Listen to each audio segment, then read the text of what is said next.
അപ്പോ അഭിരാമിയും UDF ഭരണം ഉറപ്പിച്ചോ? തീർച്ചയായിട്ടും ഉറപ്പിച്ചു പോകുമല്ലോ. അതിനിപ്പോൾ പ്രത്യേകിച്ച് വലിയൊരു ചിന്തയുടെ കാര്യമൊന്നും ആവശ്യമില്ല. താനൊന്ന് പുറത്തിറങ്ങി നാട്ടുകാരോട് ചോദിച്ചു നോക്ക് ആരാണ് കേരളത്തിൽ അധികാരത്തിൽ വരിക എന്ന്. അപ്പോൾ അവിടെ നിന്ന് കിട്ടുന്നതും ഞാൻ ഈ പറഞ്ഞ മറുപടി തന്നെയായിരിക്കും. സമസ്ത മേഖലയിലെയും ജനങ്ങളെ ഇത്രയും വെറുപ്പിച്ചൊരു മുഖ്യമന്ത്രി ഇന്ന് വരെ കേരളത്തിൽ ഉണ്ടായിട്ടില്ല. എന്തൊരു ധിക്കാരാണിത്. പാർട്ടിയും പ്രശ്നമല്ല, മുന്നണിയും പ്രശ്നമല്ല, ഭരണം കിട്ടിയില്ലെങ്കിലും പ്രശ്നമില്ല, നിലപാട് തിരുത്തുന്ന പ്രശ്നമില്ല എന്ന് പറയുന്നത് ഒരു ഏകാധിപത്യ ശൈലിയാണ്.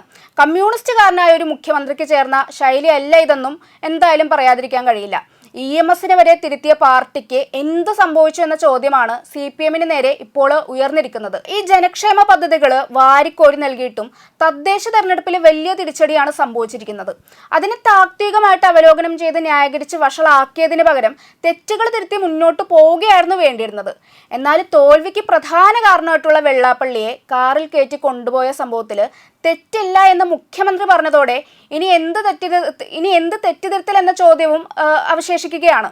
മുഖ്യമന്ത്രിയുടെ ഈ പ്രതികരണമാണ് വർദ്ധിച്ച വീരത്തോടെ രംഗത്ത് വരാൻ വെള്ളാപ്പള്ളിയെയും പ്രേരിപ്പിച്ചിരിക്കുന്നത്.